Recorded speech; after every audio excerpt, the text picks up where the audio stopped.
right, what's happening, everybody? We are back for another edition of the Astro Weather. I am your Astro Weatherman, Robert Phoenix. And it is, how's the weather out there? It's a little gray, a little overcast, but we are here celebrating the spirit of spring. And you can even tell by the thumbnail. We have another wonderful sunrise bovine thumbnail today. We're luxuriating in the sign of Taurus, and I actually got some comments from yesterday's show, and I'm going to actually address some of those comments later, and then not in a critical way at all. But sometimes people leave some astrologically related comments in the comments on the show, and I do respond to them. I don't respond to everything all the time, but I do respond, and I responded yesterday, and today I'm going to bring a couple up towards the end of the show, just so we can talk about maybe a few of those comments. And by the way, if you have like any astrological questions, maybe about your chart, maybe about what's going on astrologically, feel free to put them in the comments section, and I can go over them, and I'll the next show I'll address them. I'll talk about them. We'll break it down. It's a way to be interactive. This is the internet. And the internet is interactive, which is what we love about it. All right, let's see who's here today. DJ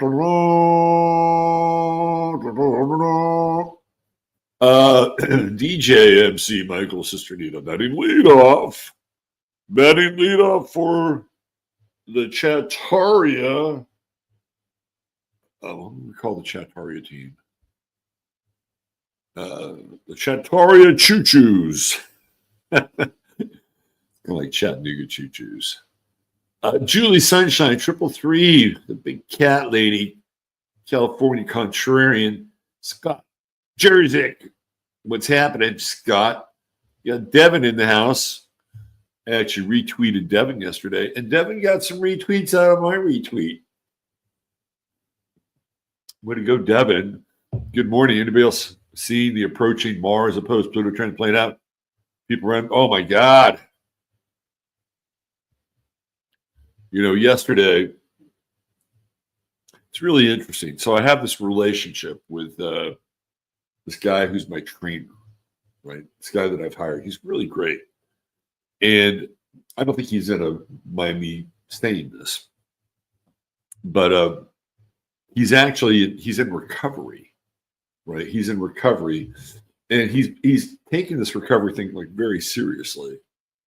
And he lives at a group home here in Kerrville, and this is somebody who was like at the pinnacle of their. He's a Taurus, by the way, the pinnacle of their career. I don't know, 3-4 years ago, 5 years ago, somewhere around there. In Tucson, Arizona. It was doing incredibly well. He was, like on local TV, and he was he worked with the Arizona Diamondbacks. And this guy, he had a modeling contract, so this guy was killing it, right? And then a little too much too soon, perhaps, and the drinking got in the way, right? So he's sober and completely dedicated on that path, and he's been a great addition in terms of hiring a trainer. In fact, it was his birthday a couple of days ago, and so last night we're having this conversation, and the conversation had to do with the fact that he had gotten involved with somebody, and it didn't really work out for a number of reasons. And I don't know how many people out there have ever been in recovery in the program, but it's very incestuous. It's sort of like the women in the program start dating the men in the program, and I'm not always sure that's the best idea. So I'm going to break this down a little bit for you, because we'll get to that Mars-Pluto opposition. And I remember he's like telling me about this person, because we talk a lot. He's telling me about this person and how great she looks, and he's really focused on hooking up with her. And I'm like, man, are you sure you want to do this? Because I play I kind of play the voice of reason a little bit at times. Are you sure you want to do this? And then I would say to him, I would actually get him to question his motivation. Like, why are you invested in this? What is the thing for you around this person? And it really comes down to the fact that he wanted some kind of a validation, right? Like many of us wanted validation that he was still charismatic, still attractive, still had some game, right? So he goes there and it doesn't really work out. And and again, I'm talking with him through this process. And then the incestuous part is now she hooks up with this guy who's in the same group home that he's in. And he's kind of fucking with him, right? It's like this weird kind of power trip that's kind of going on in that place. And this gets back to what Devin was talking about with that Mars-Pluto opposition. And he's pissed because this guy is kind of getting under his skin. He's kind of, poking the bear, like, oh, well, look who I'm with now. And sort of along those lines. And so we had this conversation last night, and it was interesting because I said, listen, man, this guy is really trying to, just get under your skin and run your program. And I said, here's what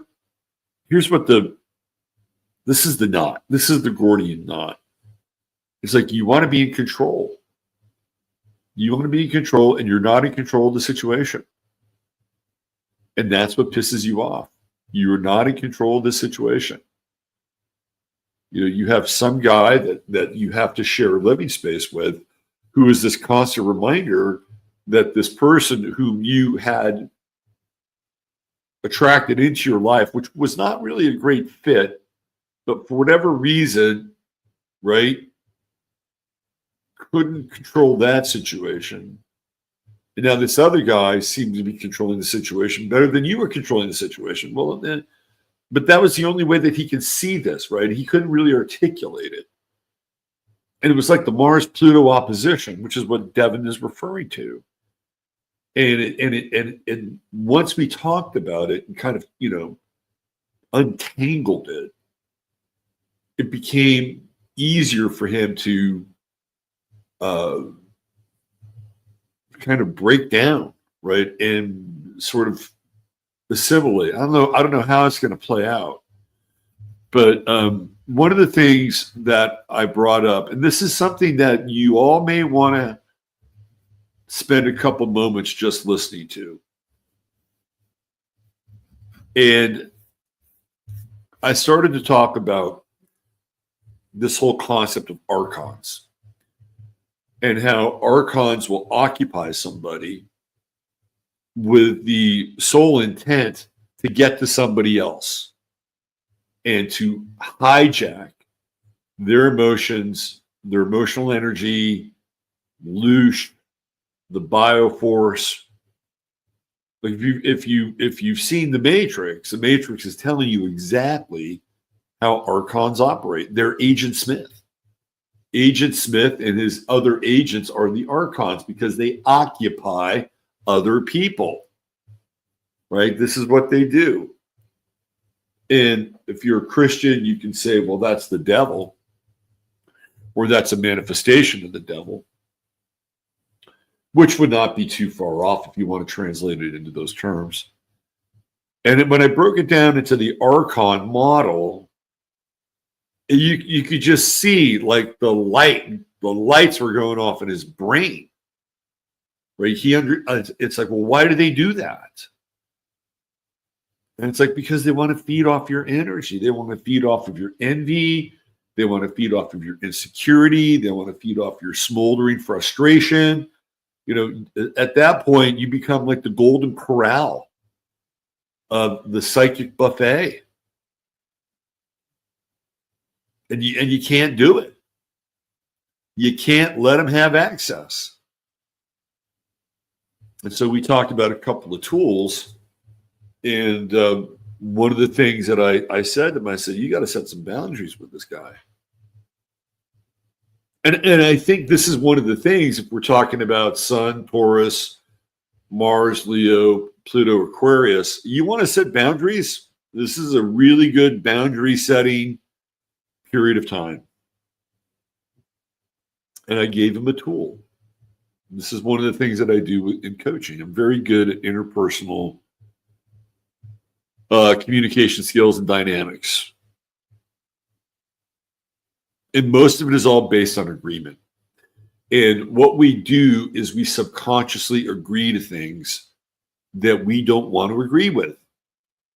And the subconscious process is built on basically programming, enculturation, wounds. There's a lot of reasons why people agree to things that they really, in theory, should not, or in their best interest, cannot agree to. And it's very simple. It's very simple in terms of controlling that process in the conversation. And I gave him a tool.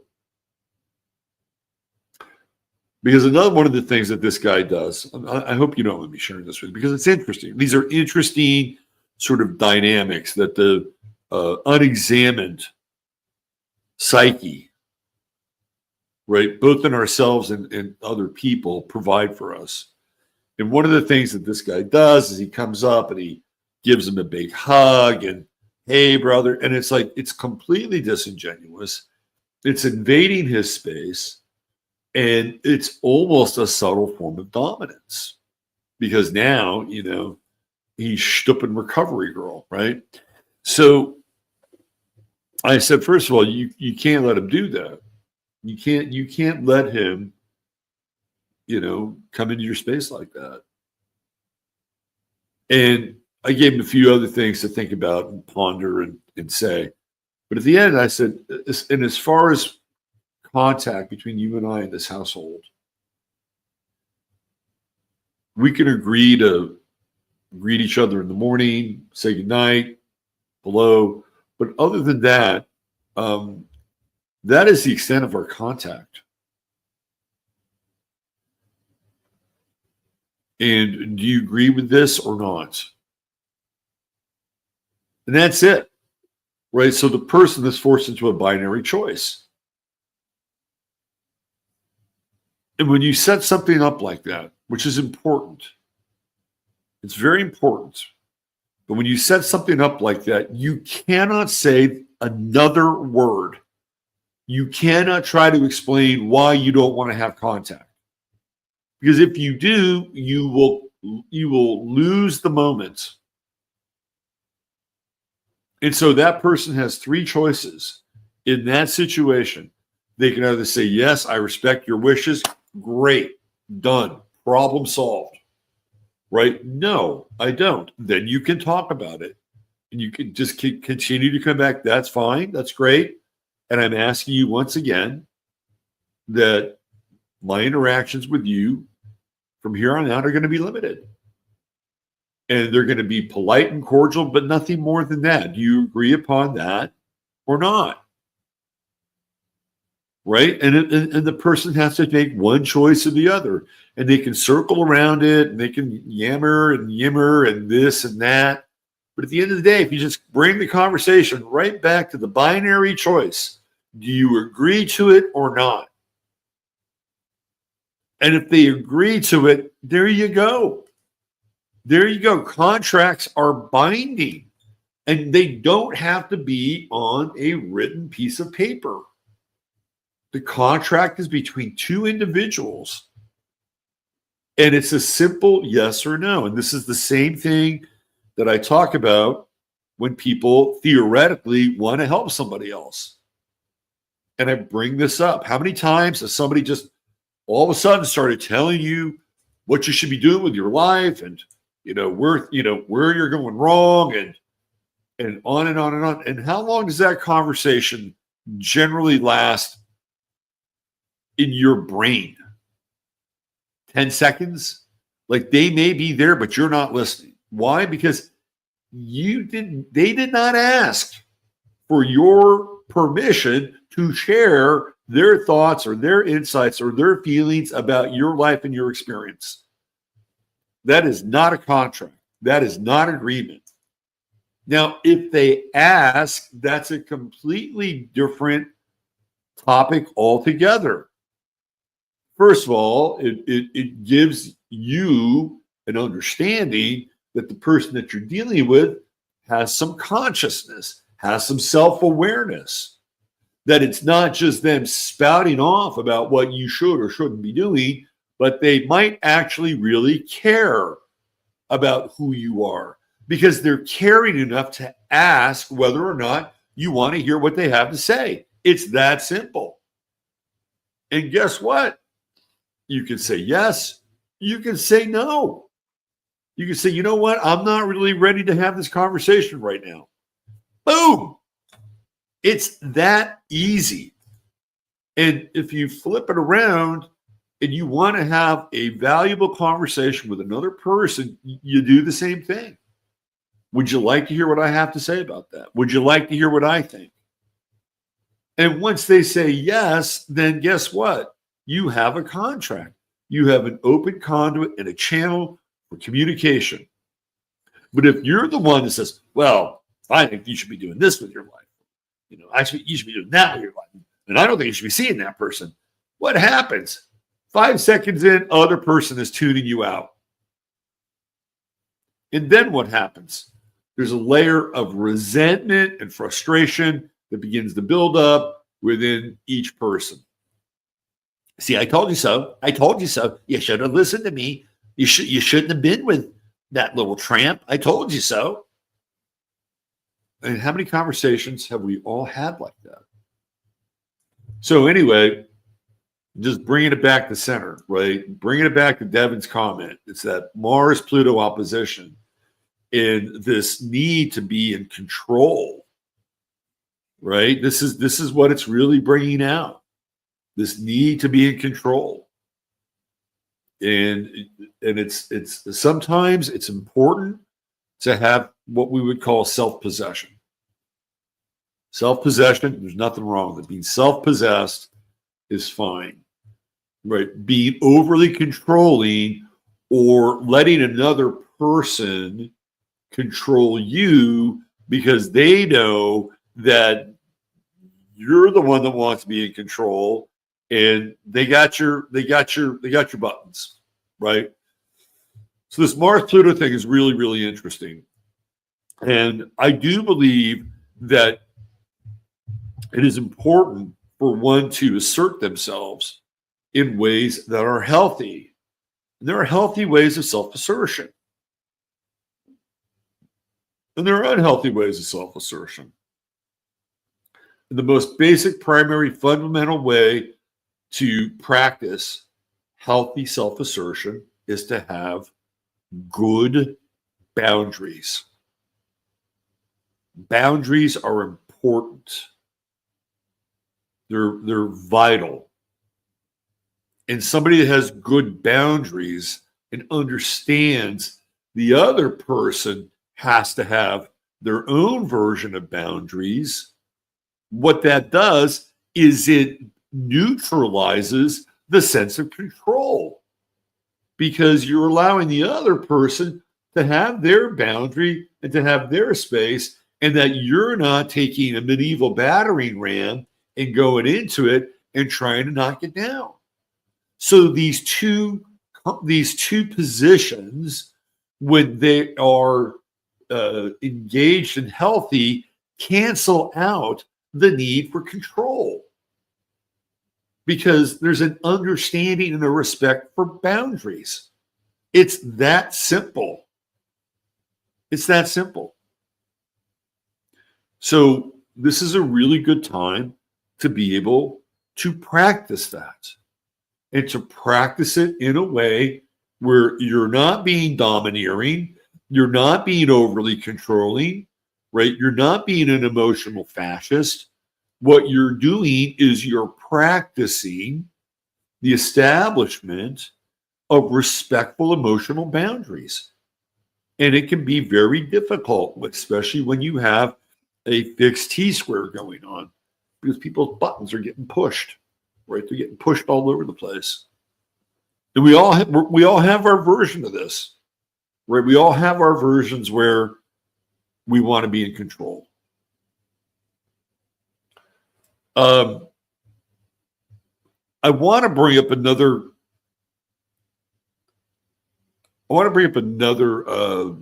example, but I can't right now. I can't bring it up right now. I'll bring it up in the past tense. Let me see if I can do this in a way that is respectful. No, I'm gonna shelve it for another time. I'm gonna shelve it for. We'll talk about this in maybe about a month. But it was something that occurred to me recently. I'm gonna share it like this. Something occurred to me recently, and I had the opportunity to engage with someone where a past grievance in my head had taken up some real estate space. Or I could have engaged with that person from a different angle. And I had to make this decision in the moment. Where do I want to engage this person with? And I chose the other angle. I chose, how do I engage with this person in the moment versus some past grievance in my brain that I would have had to dig up, exhume, and then begin to talk through the past grievance. And I'm not saying that you shouldn't address past grievances. I think sometimes that can be very important. But in that moment, I had the opportunity to pivot and be in the now. And it was a very good choice, because the conversation that ensued was incredibly rewarding. And it wouldn't have been as rewarding had I decided in that moment, because I'd had some kind of, ego experience, which, in my brain didn't really set well with me, right? It's like I had an option. Which way do I go? And sometimes we have to make these decisions in the moment, right? Really in the moment. And that's why it's really important to stay as close to the moment as you possibly can. Because you can't make those decisions in the moment if you're grinding your gears in your brain and you're dealing, with the equivalent of a gunked up fuel pump, and you can't get the fuel to the motor being the entire system that you're operating with. Like, you have to be in the moment. And so many things in our lives take us out of the moment. We're worrying about, where the economy is going and Trump and tariffs. And I can't tell you again how many people I run across where they are not feeling very safe or secure. They don't know where things are going, right? That is going to take you out of the moment. The big existential picture will take you out of the moment. And there are times where you have to unplug from the big existential picture. People in one way, shape, or form have been here long before we have. Plants, life forms, right? Things that we would call inanimate objects, which really aren't, like rocks. They've been here long before we have, and they'll be here long after we will be. Right? The drama will go on. It may not be the same, it may not look the same, but it will continue. Right? And we have gone through one turgid existential crisis after another. And if you allow yourself to be shaken by what's going on out there, it's not going to be incredibly healthy. It will take you out of the moment. You have to learn how to deal with what we call consensus reality. Everybody should have like a strategy to stay sane and to be able to navigate that. Say, okay, that's over here. But then you have your interpersonal relationships with other people. And sometimes they will take you out of the moment. But again, this is a practice, right? This is a practice.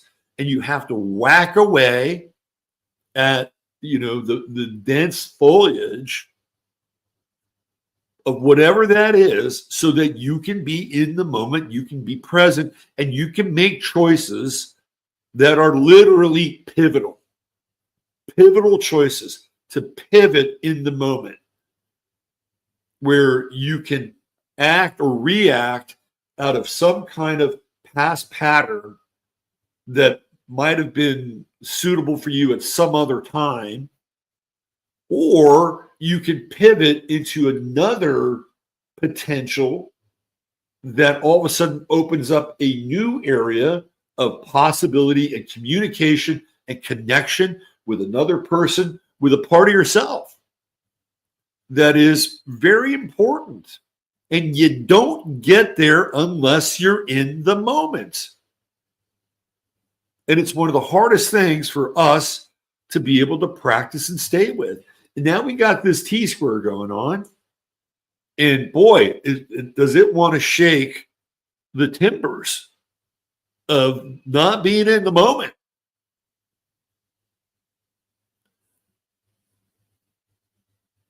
Earth School is a dojo. It's a dojo, and you get to work it out here. You are in the octagon of consciousness. And astrology is a tool that can help us understand that. It is a deep psychological tool. It is a tool that shows us what's coming in our lives if we understand it, how to deal with it. It shows us where we can move into growth that is going to be easier. Let me talk about easy growth. I want to talk about easy growth for a second. Easy growth isn't always that easy. How many times have you had the opportunity to move into an area of your life where it's like, hey, look at this. There's all this potential here, and all you got to do is step into it and leave your old, outmoded, constraining life behind. Here you go. How many times have you had that moment and you said, oh, I'll keep you constraining and, restraining in difficult conditions for now. I'm not really ready for that. When I get stronger and, when I clear this up and that up and this up and that up, I'll be able to move into that moment. How many times has that happened? And then you think, holy shit, I fucked up. All I had to do was say yes to this thing. It was right there. All I had to do was say yes to my conditioning, my limitations, my restrictions, my pain, my insecurities, somehow all conspired to convince me that where I am now is a much better place to be. Why? Because it's really familiar, and I know my pain, and I know my limitations, and it may not be perfect, but guess what? They're mine. Meanwhile, there's this other potential that's just waiting. Hey, we're waiting for you. Come on over. Come on over. The water's warm. You're not in the moment. You're not in the moment. And that is a deep not in the moment. That is such a deep, because you can be interpersonally in the moment, right? But when it comes to major life choices, when we have to go past the familiarity of what we know, of what we experience, the familiarity of our pain, the familiarity of our limitation. Boy, it's familiar. They're our friends. They're our childhood friends. We don't want to let go of them. Now, that being in the moment is hard because those situations are big. They're deep. They're life-changing. They're life-altering. But guess what? Those are really important decisions. And, we're headed into a time where everything is going to get accelerated. Like, if you're not ready to be in the moment and start making these changes in your life, it is not going to go well. Let's just look at it, right? Outer planets, Pluto and Aquarius. Here comes Uranus and Gemini, Neptune and Aries. I've been talking about these three outer planets for years when they arrive. The speed, the velocity, the social velocity, all of it is going to happen so quickly. The upside is that if you can get on that wave and you can surf that wave and you can ride this thing, you will have the most tremendous and accelerated period of growth ever. Ever. The challenge is that you're doing it without a net. That is the challenge. There's no net here. What do I mean by a net? There's no earth. There is no earth below, right? You are like Carl Wallenda. You are like a wire walker. You're like Zarathustra in Nietzsche. This is the period, the time of the Overman, the Ubermensch, right? This is where all these outer planets want to just shoot you into a new quantum reality. And if you resist, you are going to have a hard time.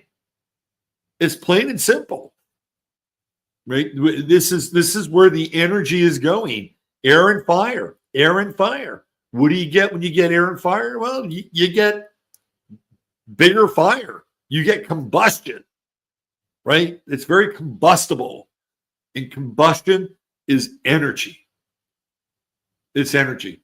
We'll throw in a little Jupiter in Cancer, which is coming. That's like the gasoline that gets in your piston, right? And that's the explosion that happens. So thank you, Devin, for bringing that up, because I just wanted to kind of go there with this thing in the moment. And it all goes back to working with my trainer last night.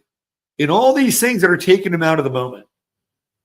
Take stock of the moment. Dude, you're going places. You're going places. You are going to,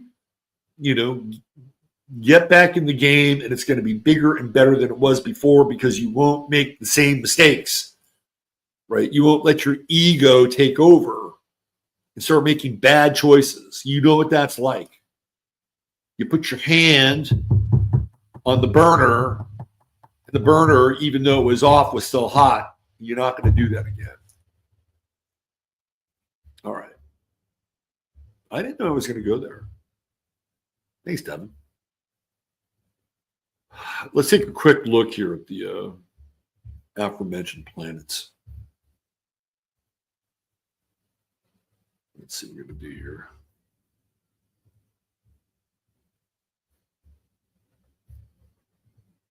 All right. Let's go back. Let's go back. Yep. Of course, it doesn't show up. So we have to. The StreamYard's got me trained like a good monkey.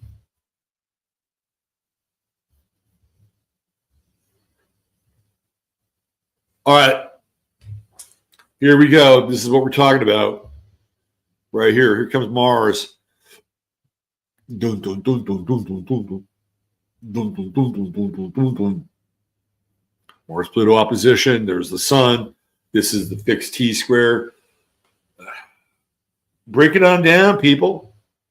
Break it on down.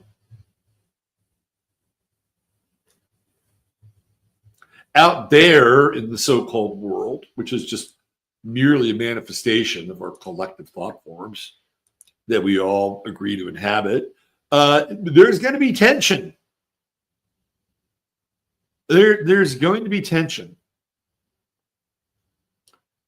There's this new movie out. It's called Sinners. Some of you might be aware of it. It is the new masterpiece by the dynamic duo of Ryan Coogler and Michael B. Jordan.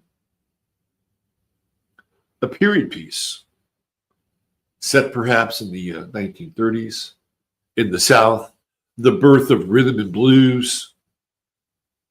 And of course, it can't be a good Southern story unless there's a Gothic element to it. And in this Gothic element, there is a vampire on the loose who just happens to be white. And Michael B. Jordan plays twins in this movie. Of course, it's appropriate because we have Jupiter and Gemini. He's going to play twins. That's always the acting tour de force, right? When you play another person, that's like, oh my God, this is it. I'm really going to stretch myself. I'm going to play two separate people in this movie. They got to figure it out with the shots, and I got to be two separate characters. This is it. This is the thing that's going to get me an Oscar. So he plays twins. And the twins open a nightclub of sorts down in the South where people shake and move and drink and smoke and cheat and philander. Every now and then there's a little violence going on. Because guess what? It's the South and it's the blues. But then the white vampire shows up and starts infecting people. Of course, it's metaphoric. And the white vampire eventually winds up getting exterminated along with another group of so-called white people at the end of the movie. Oh, spoiler, sorry, not sorry. And I look at this movie, I'm like, okay, all right, yeah, it's having a big impact. Having a big impact. And what do we have here in North Texas, in Frisco? Oh, we got Carmelo Anthony. Oh, we got Austin Metcalf. Oh, we got a race drama that's boiling on the back burner. And let's roll out the movie Sinners. And if you break it down, and trust me, I've gone on to numerous message boards, read comments, because I want to know what people are feeling. And it is an accelerant. This movie is a bit of an accelerant. And this is a theme that I wanted to get into on Sunday night, but it was Easter and I didn't do it. With Neptune and Aries, this was the beginning of the Civil War. And we're seeing this weird kind of inversion, right? It's like the ghosts of the so-called Civil War are being summoned. They're being resurrected.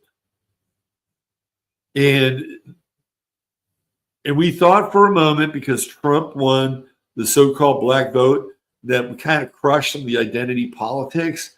No, that's not really true.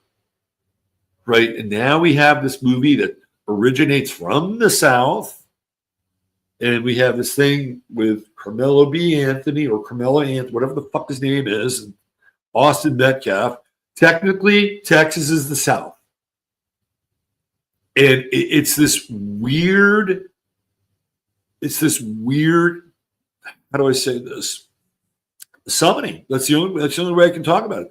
Summoning of these spirits. But it's like kind of inverted, though. There's like a kind of an inverted effect here. And the reason I bring the movie up is because with this Carmelo Anthony thing in this movie, and it's not like, hey, let's release this movie and let's have this Carmelo Anthony thing happen. But it's stirring up this Sturm and Drang. You can feel, I can feel it. I don't know if you can, I can feel it. I can feel it. And it's starting to cook, right? It is starting to cook on the racial level again. And we have this Mars-Pluto opposition, Mars square to the sun, Pluto square to the sun.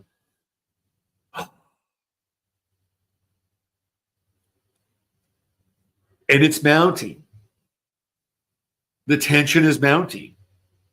Let's take a little stop in Trumpville. This is just from the collective, by the way. A little stop in Trumpville.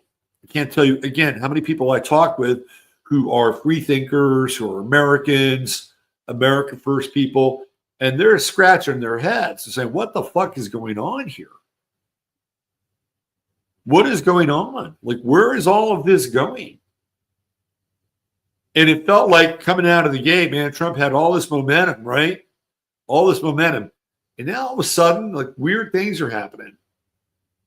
You know, certain people are being let go. There was this one guy that got let go. It was on with Tucker Carlson. He was one of the guys in the Department of Defense that was really not all that into starting a war.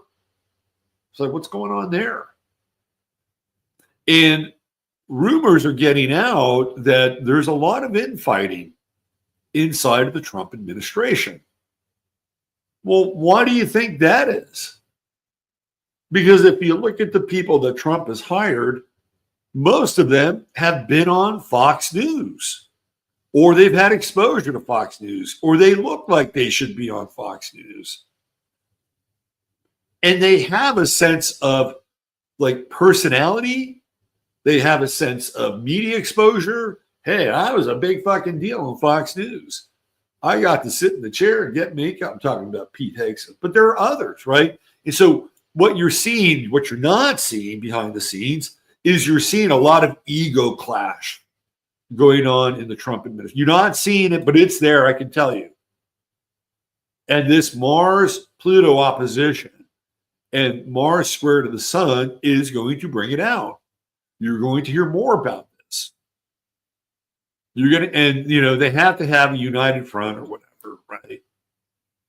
But you're going to hear more about it. And when some of these people make an egregious error, you're going to hear a lot about it. Like Kristi Noem leaving her purse at some kind of a burger joint where she loses $3,000. Somebody snatches her purse. Oh, by the way, this is the person who's in charge of Homeland Security, and she can't even fucking secure her own purse. Right? You're going to hear more about stuff like this. And it's because the people on the right are generally driven by personality. They're not driven by groupthink. They like to make decisions for themselves. They like to think that they're independent thinkers. Don't tread on me.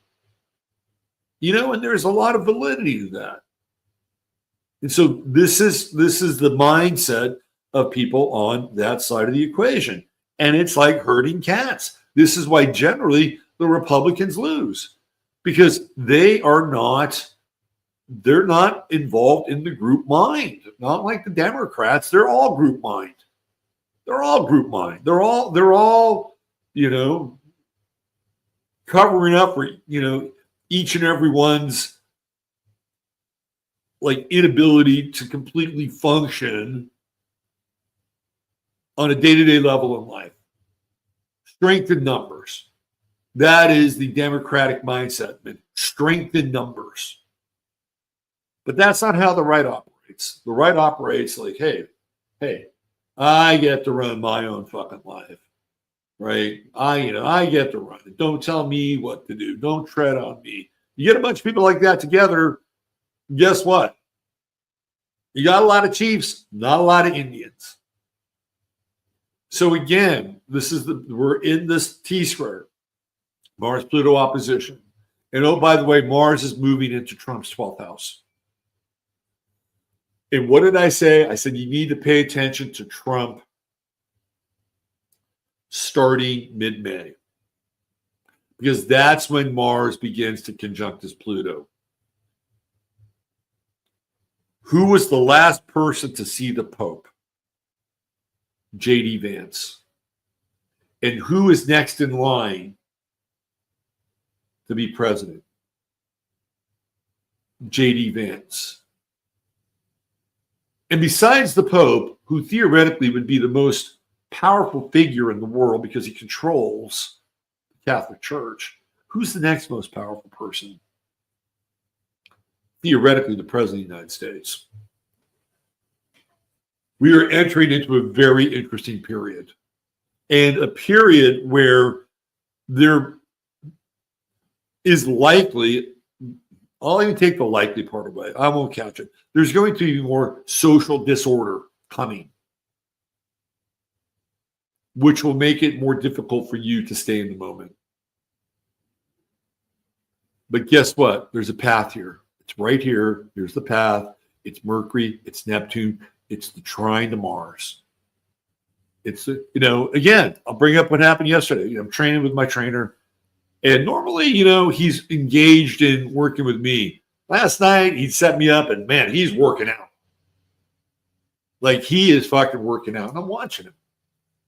I'm like, you were very intense tonight working out. I said, you're trying to work something off, weren't you? And it was this thing that was gnawing at him. That, he wanted to be in control. But he had the right idea. This is what I was talking about the other day, right? You got to work out the tension. Work out the tension and get to the flow. Subconsciously, this is what he was trying to do because he knew he wanted to kill a motherfucker. That's what he wanted to do. So the formula is still in place. Work out the tension, get to the flow. And the flow is immediate. Again, this is the pivot, right? This is the pivot. Right here, this takes you out of the moment, and this is the moment.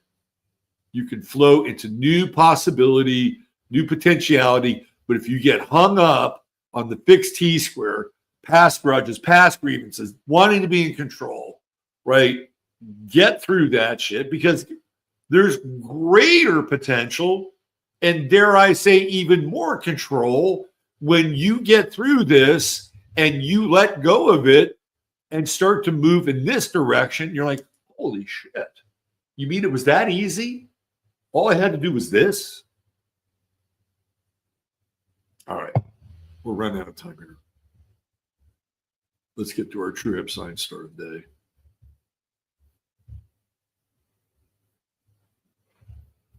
Okay. Where to go? That's where you're going to be good. I think it's great that I don't have a lot of time to go over our start of the day. Today is Slim Pickens. And I'm not talking about the actor. There are days when there are some days where it's really an embarrassment of riches. An embarrassment of riches. And there are other days where it's very hard to find somebody. Today is one of those days. However, I did learn something here from this chart. So today's start of the day brought to you by True Hemp Science, your one-stop shop for all things CBD. Spend $100 or more, type in 15MINS, get the goodie bag. CBD will be, it needs to be in your toolkit, especially Chris's CBD. So that, guess what? you can stay in the moment. $150 or more gets you free shipping, and there's always a 30-day money-back guarantee. TrueHempScience.com. All right, let's quickly get into Ms. Barbara Streisand. Let me just say something about this chart. This is one of the most unspectacular charts I've ever seen in my life. If you were to tell me, Robert, this is the chart of somebody incredibly successful and popular, I'd scratch my head. I say, really? Huh. It's kind of like a bumblebee. How the fuck does it fly? All right, well, let's get into the chart a little bit. Aries rising. Well, we know the rising sign is really the physical and facial signature of the person in their chart. And boy, she's got a physical facial signature. I remember when I was a kid, I was at the bank with my father, and I said, "Hey, Dad, that teller looks like Barbara Streisand." I might have been about 7 years old. And he said, "Oh, well, maybe you should tell her that because that's actually a compliment." I said, "Yeah, she's got a really big nose." And he said, on second thought, maybe you shouldn't tell her that. Right? I mean, that was the signature, right? It's the schnoz. Then we know she has a good voice. Sun-Mercury conjunction. Taurus. Boom. Right? But Neptune is the highest planet in her chart. And that is not Neptune's house. That's Virgo's house. She has Neptune in the 6th house. Sun-Mercury conjunction, square moon, Pluto. If anything, that is the signature. That is two signatures that are significant in her chart. When I looked at her chart, I said to myself, is Barbara Streisand, was she ever really insecure? And holy shit, was she ever insecure? Because there is a big story that I found here about Barbara Streisand when she was young in her career. Because I looked at that square, right? That square, that Mars-Neptune square.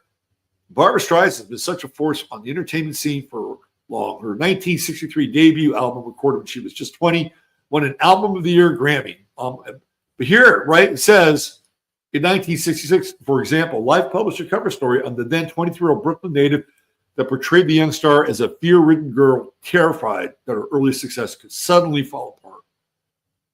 Yeah, man, she was insecure. And even with performing, why Barbara Streisand has to know what people think of her every time she performs is an astounding and wrenching phenomenon, wrote Life's Diana Lurie in the March 18, 1966 issue of Life. At 23, she is an undisputed queen of musical comedy, television, and records.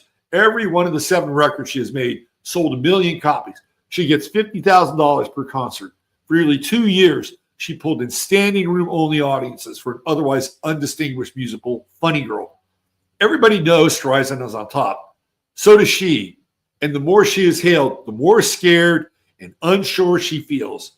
I win awards and everything, but one of these days, something is going to bomb.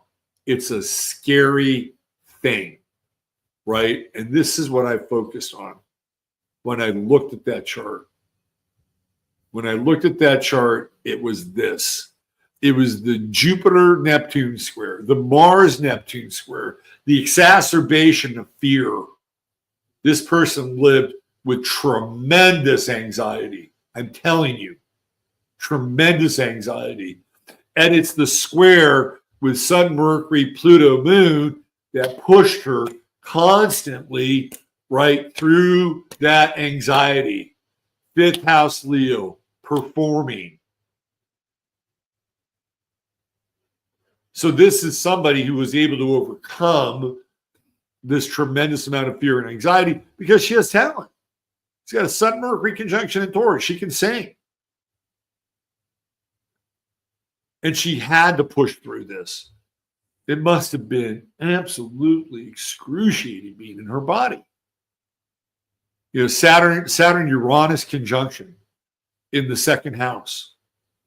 It's an interesting conjunction. almost exact. Saturn's the grinder. You look at her output, basically from 1963 till about 1979, she's the grinder. Movie after movie after movie, record after record, right? Barbara Streisand grinds. And the Uranus conjunction, I think, helps her out. Right? It takes a bit of the edge off Saturn. And at the end of the day, she wants to get to the top, though. She's got that Capricorn midheaven. And the part of fortune's right up there. Get to the top. Something's driving her, right? Something is driving her to get there. And I think she was probably at her best in a movie setting, right? Venus in the 12th house with Ceres there, right? Very kind of movie, put on makeup, put on a costume, do a scene, go back to your trailer, talk with your therapist, whatever, right? I think that was probably where she was. I think the live stuff, performing, when she was singing, it was fine. It was probably connecting into that Aries ascendant, face the fear, etc. But it feels to me like she was much better in the movie situation where she could be more in control of her scenes, right? By and large, a very unspectacular chart. So this is a lesson for all you people out there who don't like your chart and don't think it's very great. I'll put dollars to dimes or dimes to dollars that your chart on the surface is probably better than Barbara Streisand's chart. Barbara Streisand, the thing that separated her from the people that were around her competition, if you looked at her competition, maybe Diana Ross might have been her competitor at the time. But the thing that separated her from other people is that she had an ongoing battle with anxiety and fear, and she has this fixed square pushing her through all that anxiety and fear. And the mother and the father play huge roles in Streisand's life. The father encouraging her to accept her talents. Her mother, who knows what her relationship was like with her mother, I think probably a bit twisted. Maybe that's the thing that pushed her. I don't want to be like her. I don't want to wind up like her. So there you go. There's your True Hemp Science star of the day. All right. There's a link for Rumble. I'm going to be talking about Richard Jewell today. Kind of a follow-up from the Timothy McVeigh conversation. Oh, by the way, very strange.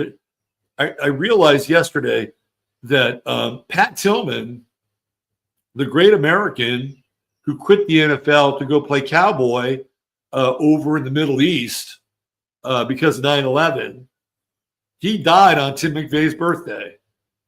Very strange. And I also found out something I didn't know before. Pat Tillman emailed Noam Chomsky.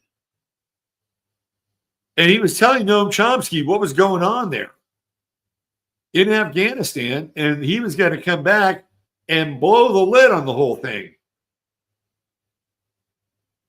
Do you think that maybe his email was intercepted? Or perhaps Noam Chomsky, being, guess what, an avowed Zionist, might have spilled the beans a little bit on Pat?